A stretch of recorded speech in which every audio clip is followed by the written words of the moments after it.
Welcome to Kiwiform Form Builder. Start by clicking on Create Form. Then, select Start with Template to open the template library.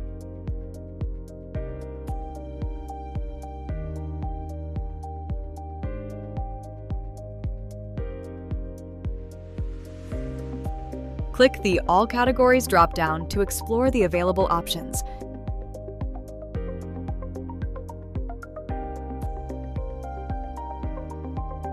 Then select Event Forms from the list.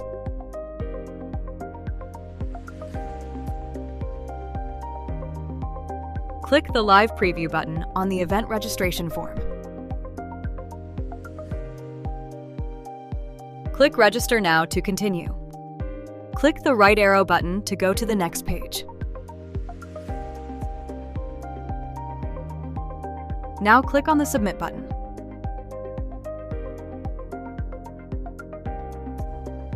Open the Categories drop-down and select All Categories.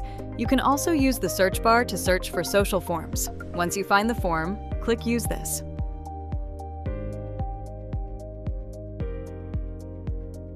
Your form is now open in the Form Builder.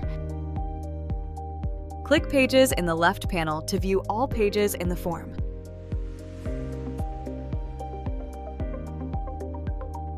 Also, check the required field and character limit options in the right panel.